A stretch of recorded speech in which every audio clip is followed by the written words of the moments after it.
ಲಕ್ಷಾಂತರ ರೂಪಾಯಿ ದುಡಿಯೋಷ್ಟು ತುಂಬ ವೆರೈಟಿ ಕೆಲಸಗಳಿದ್ದಾವೆ. ಆದ್ರೂ ನಮ್ಗೊಂಥರ ನೆಮ್ಮದಿ ಸಿಗುತ್ತೆ ಸರ್ ಈ ಹಸುಗಳಿಂದ. ಅಲ್ಲ ಸರ್, ಒಂದು ವಿಸ್ಕಿ ಬೆಲೆ, ಒಂದು ಡ್ರಿಂಕ್ಸ್ ಬೆಲೆ ಎಲ್ಲೆಲ್ಲೋ ಇದೆ, ಅಲ್ಲೋಗಿ ಕುಡಿತಾರೆ. ಅಮೃತ ಇದಕ್ಕೆ ಮಾತ್ರ ಬೆಲೆ ಇಲ್ಲ. ಯಾಕೆ ಸರ್? ರೈತರ ಮಕ್ಕಳು, ರೈತರು ಬೆಳಿಬೇಕು, ಅವ್ರಿಗೆ ಒಂದು ಬೆಲೆ ಸಿಗಬೇಕು ಸರ್. ಸ್ವಂತ ಜಾಗ ಇದ್ದು ಹೈನುಗಾರಿಕೆ ಮಾಡಿದ್ರೆ ಅವನು ಸ್ವತಂತ್ರವಾಗಿ ಜೀವನ ಮಾಡ್ಬೋದು.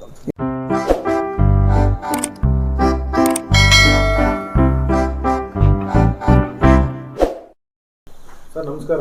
ನಮಸ್ತೆ. ಬೆಂಗಳೂರು ಸಿಟಿಯಲ್ಲಿ ನೀವು ಹೈನುಗಾರಿಕೆ ಮಾಡ್ತಿದ್ದೀರಾ, ಸೊ ಇದ್ರ ಬಗ್ಗೆ ನೀವು ತಿಳಿಸ್ಕೊಡಿ. ಹಾಗೆ ನೀವು ಹೈನುಗಾರಿಕೆ ಮಾಡೋಕ್ಕೆ ಅಂತ ಮುಂಚೆ ನೀವೇನು ಕೆಲಸ ಮಾಡ್ತಿದ್ರಿ ಅದ್ರ ಬಗ್ಗೆ ತಿಳಿಸ್ಬೇಕು ಅಷ್ಟೇ. ಸರ್, ನಾನು ನವೀನ್ ಕುಮಾರ್ ಅಂತ.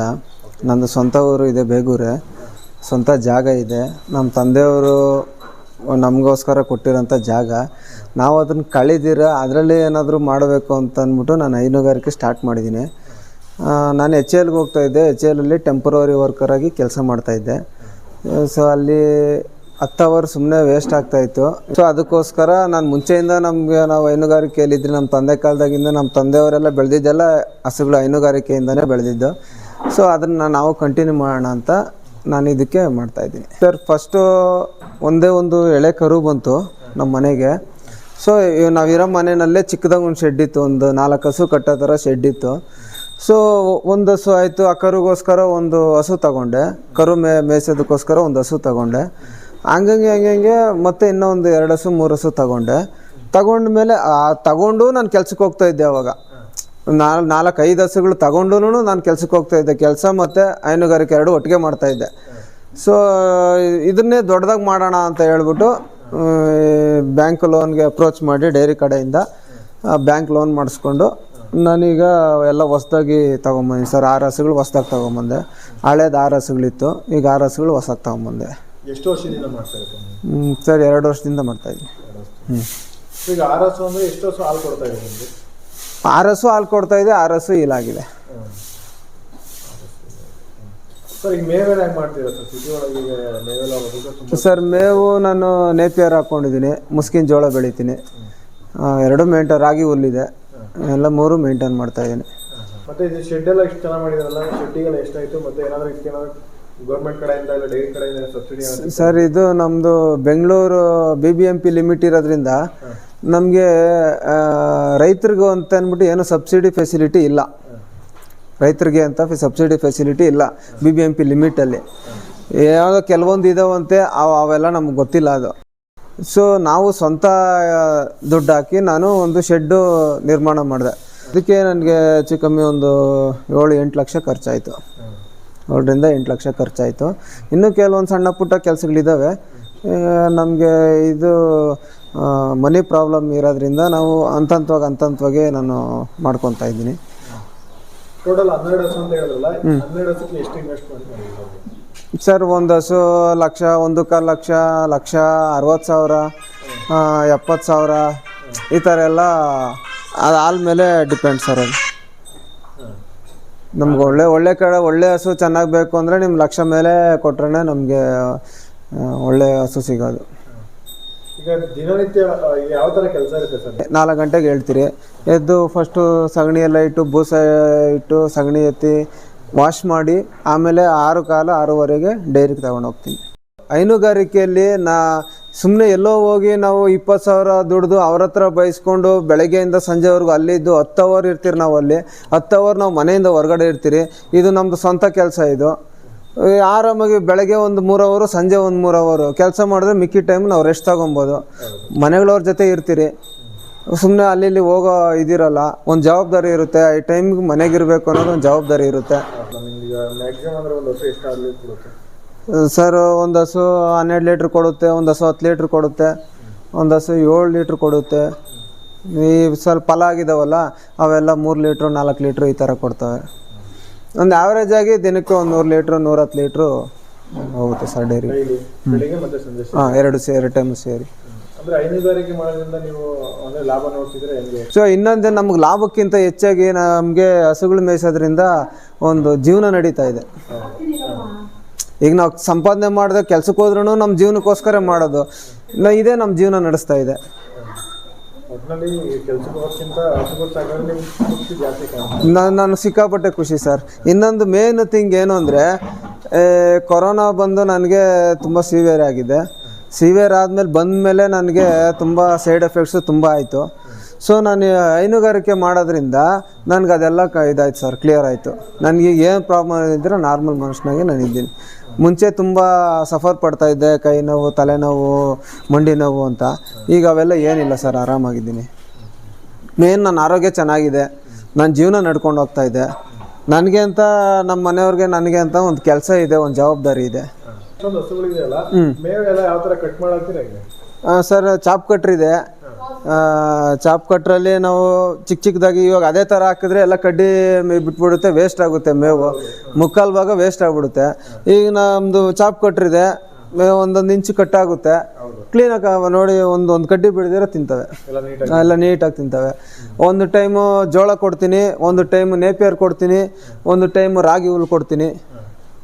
ಎಷ್ಟು ಟೈಮ್ ಮೇವು ಹಾಕ್ತೀರಾ ಸರ್? 3 ಟೈಮು. ಬೆಳಗ್ಗೆ ಹಾಲು ಕರೆದಾದ್ಮೇಲೆ 6 ಗಂಟೆಗೆ ಹಾಲು ಕರೆದ್ರೆ ಒಂದು 8:30, 9 ಗಂಟೆಗೆ ಸ್ವಲ್ಪ ಜೋಳ ಕೊಡ್ತೀನಿ. ಮಧ್ಯಾಹ್ನ ಒಂದು ಟೈಮು ನೀರಿಟ್ಟ ಮೇಲೆ ರಾಗಿ ಹುಲ್ಲು ಕೊಡ್ತೀನಿ. ತಿರ್ಗಾ ಸಂಜೆ ಒಂದು 7:30, 8 ಗಂಟೆಗೆ ಸೂಪರ್ ನೇಪಿಯರ್ ಕೊಡ್ತೀನಿ. ಸರ್, ಇದಕ್ಕೆ ತುಂಬ ಬಂಡವಾಳ ಹಾಕಿರ್ತೀವಿ ಹಸುಗಳಿಗೆ. ಅವು ಮಲ್ಕೊಂಡಿದ್ದಾಗ ಮಂಡಿ ಕಿತ್ತೋಗುತ್ತೆ, ಚರ್ಮ ಕಿತ್ತೋಗುತ್ತೆ. ಅದಕ್ಕೋಸ್ಕರ ನಾವು ಅದ್ರ ಸೇಫ್ಟಿಗೆ ನಾವು ಹಾಕಿದ್ದೀರಿ ಸರ್ ಮ್ಯಾಟು. ಇನ್ನೊಂದು ಏನು ಸ್ಲಿಪ್ ಆಗಲ್ಲ, ಏನೂ ಆಗಲ್ಲ. ಮ್ಯಾಟು ಏನು ಇದು ಮಾಡಿದ್ರು ನಾವು ಕೂತ್ಕೊಂಡು ಇದು ಮಾಡ್ಬೋದು. ನಮಗೂ ಮನುಷ್ಯರಿಗೂ ತುಂಬ ಒಳ್ಳೆಯದು. ಏನು ನಮಗೂ ಈಗ ಈ ಬರೀ ನೆಲದ ಮೇಲೆ ಜಾರುತ್ತೆ, ಪಾಚಿ ಕಟ್ಟುತ್ತೆ, ಜಾರುತ್ತೆ, ನೀರಿರುತ್ತೆ. ಬಟ್ ಮ್ಯಾಟ್ ಮೇಲಾದರೆ ಏನಾಗಲ್ಲ ಸರ್. ಹಸುಗಳಿಗೂ ಸೇಫಾಗಿರುತ್ತೆ, ಏನು ತೊಂದರೆ ಆಗಲ್ಲ.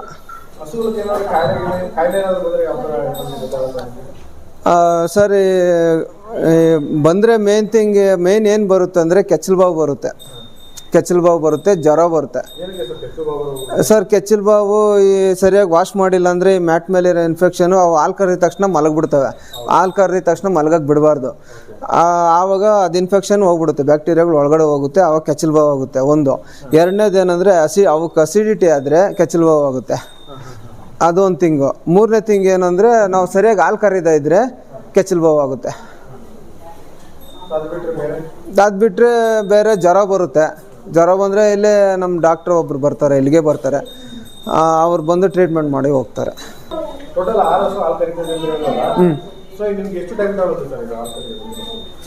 ಸರ್, ಈಗ ಮಿಷಿನ್ ಇದೆ ನಮ್ಮ ಹತ್ರ, ಮಿಲ್ಕಿಂಗ್ ಮಿಷಿನ್ ಇದೆ.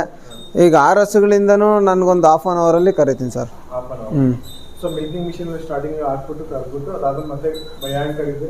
ಇಲ್ಲ ಏನಿಲ್ಲ, ಪೂರ್ತಿ ನೀಟಾಗಿ ಬರುತ್ತೆ. ಇಲ್ಲ ಸರ್, ಕ್ಲೀನಾಗಿ ಬರುತ್ತೆ. ಏನು ಒಂದು ಸ್ವಲ್ಪ ಆದರೂ ನೀವು ಕೈಯಲ್ಲಿ ಕರೆದ್ರೂ ಒಂದು ಸ್ವಲ್ಪ ಆದರೂ ಇದ್ದೇ ಇರುತ್ತೆ. ಬಟ್ ಮಿಷಿನಲ್ಲೂ ಕ್ಲೀನಾಗಿ ಬರುತ್ತೆ. ಮಿಷಿನ್ನು ಹೊಸ್ದಾಗ ಬಂದು ಯಾವುದನ್ನ ಹಸುಗೆ ಹೊಸ್ದಾಗ ಹಾಕ್ತೀರಿ, ಅವ್ರು ಮಿಷಿನ್ನೇ ಹಾಕಿರಲ್ಲ ಅಂಥ ಹಸುಗೆ ನಾವೇನು ಮಿಷಿನ್ ಹಾಕಿದಾಗ ಒಂದು ವಾರದ ಮಟ್ಟಿಗೆ ಒಂದು ಸ್ವಲ್ಪ ಬರುತ್ತೆ. ಸ್ವಲ್ಪ ಅಂದರೆ ಒಂದು 100 ಗ್ರಾಮು 200 ಗ್ರಾಮ್ ಬರುತ್ತೆ ಅಷ್ಟೇ, ಜಾಸ್ತಿನೂ ಬರೋದಿಲ್ಲ. ಅದು ಸ್ವಲ್ಪ ಭಯ ಬಿದ್ದಿರುತ್ತೆ, ಅವಾಗ ಸ್ವಲ್ಪ ಹಾಲು ಇರುತ್ತೆ ಅದರಲ್ಲಿ. ಆವಾಗ ಕೈಯಲ್ಲಿ ಕರ್ಕೊಬೇಕಾಗುತ್ತೆ. ಸ್ವಲ್ಪ ಅದು ರೂಢಿ ಆದಮೇಲೆ ಕೈಯಲ್ಲೆಲ್ಲ ಎಲ್ಲ ಮಿಷಿನಾಗೆ ಬರುತ್ತೆ. ಡೈಲಿ ಕ್ಲೀನ್ ಮಾಡ್ತೀರಾ ಹೆಂಗೆ ಇದು? ಸರ್, ಡೈಲಿ ಬೆಳಗ್ಗೆ ಸಂಜೆ 2 ಟೈಮು ಕ್ಲೀನ್ ಮಾಡ್ತೀನಿ ನಾನು. 2 ಟೈಮು ಕ್ಲೀನ್ ಮಾಡ್ತೀನಿ. ಹಸುಗಳು ನೀಟಾಗಿರ್ಬೇಕು ಸರ್. ಇವಾಗ ನಮ್ಮ ಮನೆ ನಾವು ಕ್ಲೀನ್ ಮಾಡಲ್ವಾ? ನಮ್ಮ ಮನೆ ಹೆಂಗಂದ್ರೆ ಹೆಂಗೆ ನಾವು ಇಟ್ಕೊಳ್ತೀರಾ? ನಮ್ಮ ಮನೆ ಎಷ್ಟು ಕ್ಲೀನಾಗಿ ಮಾಡ್ತೀರಿ, ದೇವ್ರಿರೋಂಥ ಮನೆಗಳು ನಾವು ಕ್ಲೀನಾಗಿ ಇಟ್ಕೊಂಬಾರ್ದಾ? ಆಮೇಲೆ ಇನ್ನೊಂದು ಬೆಂಗಳೂರು ಸಿಟಿಲಿ ಮಾಡೋದಕ್ಕೆ ಬೇಜಾನ್ ಕೆಲಸಗಳಿದಾವೆ, ಅದನ್ನೆಲ್ಲ ಬಿಟ್ಟು ನೀವು ಹೈನುಗಾರಿಕೆ ಮಾಡ್ತಿದ್ದೀರಾ? ಸರ್, ಇದು ನನಗೆ ನೆಮ್ಮದಿ ಕೊಡೋಂಥ ಕೆಲಸ ಇದು. ಅಂದರೆ ಮೊದಲಿಂದ ನಾವು ಅದರಲ್ಲೇ ಬಂದಿರೋದು. ನಮಗೆ ಬೇರೆ ರೂಟ್ ಗೊತ್ತಿಲ್ಲ. ನಾವು ಬೇರೆ ರೂಟ್ ಗೊತ್ತಿಲ್ದಿರ ನಮ್ಗೆ ಈ ರೂಟ್ ಗೊತ್ತಿರೋದ್ರೆ ನಾವು ಚೂಸ್ ಮಾಡ್ಕೊಂಡು, ಗೊತ್ತಿಲ್ದಿರೋ ಹೋಗಿ ಬಂಡವಾಳ ಹಾಕ್ಬಿಟ್ಟು ಲಾಸ್ ಮಾಡ್ಕೊಂಡಿದ್ದೀನಿ ಅಂತ ಗೊತ್ತಿರೋ ಕೆಲಸ ಮಾಡೋಣ. ಡೈರಿ ಆಗ್ತಾ ಇದ್ದೀನಿ ಅಂತ ಹೇಳಿದ್ರಲ್ಲ, ಸೊ ಹಾಲಿನ ರೇಟ್ ಎಲ್ಲ ಯಾವ ಥರ ಇದೆ? ಸರ್, ಇದು 3.5 ಫ್ಯಾಟ್ ಬಂದರೆ ನನಗೆ 31 ರೂಪಾಯಿ ಸಿಗುತ್ತೆ, ಪ್ಲಸ್ 5 ರೂಪಾಯಿ ಸಬ್ಸಿಡಿ ಸಿಗುತ್ತೆ. 5 ರೂಪಾಯಿ ಇನ್ ಟೈಮಿಗೆ ಬರೋಲ್ಲ, ಸಬ್ಸಿಡಿ ಇನ್ ಟೈಮಿಗೆ ಬರೋಲ್ಲ ಗೌರ್ಮೆಂಟ್ ಕಡೆಯಿಂದ. ಬಟ್ ಹಾಲಿನ ದರನೂ ಕಮ್ಮಿ ಮಾಡಿದ್ದಾರೆ. ಫಸ್ಟ್ 33 ರೂಪಾಯಿ ಇತ್ತು, ಈಗ 31 ರೂಪಾಯಿ ಮಾಡಿದ್ದಾರೆ. ಸೊ ಗೌರ್ಮೆಂಟ್ ಏನೋ ಇದಕ್ಕೆ ಒಂದು ಸ್ಟೆಪ್ ತಗೊಂಡು ರೈತರಿಗೋಸ್ಕರ ಸ್ವಲ್ಪ ಒಳ್ಳೇದು ಮಾಡಿದ್ರೆ ಒಳ್ಳೆಯದು ಸರ್. ರೈತರ ಜೀವನ ನಡೆಯುತ್ತೆ ಸರ್. ಈಗ ಇದು ಮಾಡೋದ್ರಿಂದ ಇಲ್ಲಿಗೆ ಅಲ್ಲಲ್ಲಿಗೆ ಸರೋಗುತ್ತೆ. ಅದ್ರ ತಿಂಡಿಗೆ ನಾವು ಮಾಡೋ ಲೇಬರ್ ಖರ್ಚು ಇವೆಲ್ಲನೂ ಅಲ್ಲಗಲ್ಗೆ ಸರೋಗುತ್ತೆ. ರೈತರು ಏನಾದರೂ ಒಂದು ಸ್ವಲ್ಪ ಇದಾಗಬೇಕು ಅಂದರೆ ಹಾಲಿನ ದರ ರೈಸ್ ಮಾಡಿದ್ರೆ ಸರ್ ರೈತರು ಉದ್ಧಾರ ಆಗೋದು, ಇಲ್ಲಾಂದರೆ ರೈತರಂತೂ ಉದ್ಧಾರ ಆಗಲ್ಲ. ಅಲ್ಲ ಸರ್, ಒಂದು ವಿಸ್ಕಿ ಬೆಲೆ, ಒಂದು ಡ್ರಿಂಕ್ಸ್ ಬೆಲೆ ಎಲ್ಲೆಲ್ಲೋ ಇದೆ, ಅಲ್ಲೋಗಿ ಕುಡಿತಾರೆ. ಇಲ್ಲಿ ನಾವು ಈ ಮಕ್ಕಳು ಕುಡಿಯೋದು ಅಮೃತ, ಇದಕ್ಕೆ ಮಾತ್ರ ಬೆಲೆ ಇಲ್ಲ. ಯಾಕೆ ಸರ್? ಪ್ರತಿನಿತ್ಯ ಬಳಸೋದು ಮನೆಯಲ್ಲಿ, ಇಂಥದಕ್ಕೆ ಬೆಲೆ ಕೊಡೋಲ್ಲ, ಅದಕ್ಕೆಲ್ಲ ಬೆಲೆ ಕೊಡ್ತಾರೆ. ಮನೆಯೆಲ್ಲ ಗೌರ್ಮೆಂಟ್ ಎಲ್ಲ ಅದನ್ನೆಲ್ಲ ಡ್ರಿಂಕ್ಸ್ ಎಲ್ಲ ಜಾಸ್ತಿ ಮಾಡ್ತಲ್ಲ ಸರ್. ಹಾಂ, ಮಾಡ್ಕೊಂಡ್ರು. ಯಾಕಂದ್ರೆ ಗೌರ್ಮೆಂಟ್ ನಡಿಬೇಕಲ್ಲ. ಇಲ್ಲ ಸರ್, ಯಾರಿಗೂ ಇಲ್ಲ ಸರ್, ಯಾರು ರಾಜಕಾರಣಿಗೂ ಇಲ್ಲ ಸರ್ ಅದು ರೈತರು ಉದ್ಧಾರ ಆಗಬೇಕು ಅಂತ. ಸುಮ್ಮನೆ ಎಲ್ಲೋ ನಿಂತ್ಕೊಂಡು ಏನೋ ಮಾತಾಡ್ತಾರೆ ರೈತರ ಬಗ್ಗೆ. ಅಲ್ಲಿ ಇಲ್ಲಿ ಸಿಟಿಗಳಾಗ ನೋಡ್ತಿರಲ್ಲ, ರೈತರನ್ನ ಉಳಿಸ್ಬೇಕು ಹಂಗೆ ಹಿಂಗೆ ಅಂತ ಮಾತಾಡ್ತಾರಲ್ಲ. ಯಾರು ಸರ್ ಒಂದಿನ ಕೆಲಸ ಮಾಡಲಿ ನೋಡೋಣ, ಇಲ್ಲಿ ಒಂದಿನ ಕೆಲಸ ಮಾಡಲಿ. ಯಾರು ಕೇಳ್ತಾರೆ ಸರ್? ಯಾರು ಕೇಳಲ್ಲ ಸರ್. ಯಾವ ಭಾಗ್ಯನೂ ಬೇಡ ಸರ್, ಯಾವ ಜನನೂ ಕೇಳಿಲ್ಲ ಆ ಭಾಗ್ಯ ಕೊಡ್ರಿ ಈ ಭಾಗ್ಯ ಕೊಡ್ರಿ ಅಂತ. ಫಸ್ಟ್ ರೈತರು ಶತಮಾನ ವರ್ಷದಿಂದನೂ ರೈತರು ಕೇಳ್ತಾನೆ ಇದ್ದಾರೆ ರೈತರನ್ನ ಉದ್ಧಾರ ಮಾಡ್ರಿ ಅಂತ. ಆವಾಗಿಂದ ಆಗಿಲ್ಲ. ಇವಾಗ ನಾವೇನು ಭಾಗ್ಯ ಕೇಳಿದ್ರ ಜನಗಳು? ಇವ್ರು ಅಧಿಕಾರಕ್ಕೆ ಬರೋಕ್ಕೋಸ್ಕರ ಇವ್ರು ಆ ಬಗ್ಗೆ ಈ ಬಗ್ಗೆ ಅಂತ ಮಾಡ್ಬಿಟ್ಟು ಅಧಿಕಾರಕ್ಕೆ ಬಂದ್ಬಿಟ್ಟು ಇವಾಗ ಎಲ್ಲಾನು ಹಾಲಿನ ದರ ಎಲ್ಲ ಕಮ್ಮಿ ಮಾಡ್ಕೊಂಡು ಕೂತ್ಕೊಂಡ್ರೆ ರೈತರು ಹೆಂಗೆ ಸರ್ ಉದ್ಧಾರ ಆಗೋದು? ಹಾಂ, ಜಾಸ್ತಿ ಮಾಡಿದ್ದಾರೆ. ಈಗ ಸರ್ ಪ್ಯಾಕೆಟ್ ಹಾಲನ್ನು ಜಾಸ್ತಿ ಮಾಡಿದ್ರಲ್ವಾ, 5 ರೂಪಾಯಿ ಜಾಸ್ತಿ ಮಾಡಿದ್ರು. ನಮಗೆ ಜನಗಳಿಗೆ ರೈತರಿಗೆ ತೋರ್ಸೋದಕ್ಕೋಸ್ಕರ 3 ರೂಪಾಯಿ ಅಂತ ಜಾಸ್ತಿ ಮಾಡಿದ್ರು ರೈತರಿಗೆ. ಒಂದೇ ತಿಂಗಳು ಸರ್ ಅದು ತಿರ್ಗಾ ಕಮ್ಮಿ ಮಾಡಿಬಿಟ್ರು 3 ರೂಪಾಯಿ. ಯಾಕೆ ಮತ್ತೆ 5 ರೂಪಾಯಿ ಪ್ಯಾಕೆಟಲ್ಲಿ ಯಾಕೆ ಕಡಿಮೆ ಆಗಿಲ್ಲ? ಅದಷ್ಟೇ ಇದೆ ಸರ್. ದೇಶ ನಿಂತಿರೋದೇ ರೈತರ ಮೇಲೆ, ದೇಶ ನಿಂತಿರೋದು ರೈತರ ಮೇಲೆ. ರೈತ ಏನೋ ಸುಮ್ಮನೆ ಇದ್ರಂತೆ. ಯಾವುದೊಂದು ಶಿವರಾಜ್ ಕುಮಾರ್ದು ಮೂವಿ ಬಂದಿದೆಯಲ್ಲ, ಹಳ್ಳಿಯಿಂದ ಸಿಟಿಗೆ ಬಂದರೆ ಅವ್ರು ಏನು ಮ್ಯಾಕ್ಸಿಮಮ್ ಅಂದರೆ ಒಂದು 25-30 ಸಾವಿರ ಸಂಪಾದನೆ ಮಾಡ್ಬೋದು ಸರ್. ಬಟ್ ಅವ್ರು ನೆಮ್ಮದಿಯಾಗಂತೂ ಇರಲ್ಲ. ಅವ್ರು ನೆಮ್ಮದಿ ಇಲ್ಲ. ಅವರು ರೈತರು ಹಳ್ಳಿಗೆ ಹೋಗಿ ರೈತರ ಮಕ್ಕಳು ರೈತರಾಗಬೇಕು. ರೈತರ ಮಕ್ಕಳೇ ಕೆಲಸ ಮಾಡಲ್ಲ ಅಂತಂದರೆ ಇನ್ಯಾರು ಸಿಟಿನಾಗಿರೋರು ಮಾಡ್ತಾರಾ? ರೈತರ ಮಕ್ಕಳು ರೈತರು ಬೆಳಿಬೇಕು, ಅವ್ರಿಗೆ ಒಂದು ಬೆಲೆ ಸಿಗಬೇಕು, ರೈತರಿಗೆ ಒಂದು ಬೆಲೆ ಸಿಗಬೇಕು.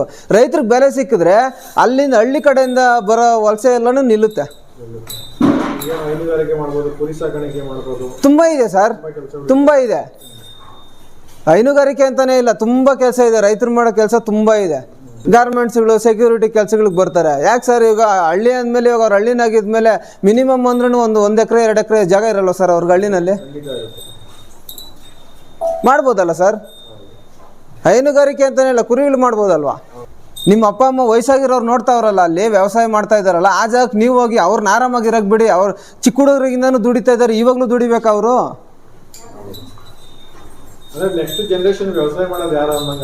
ಹೌದು.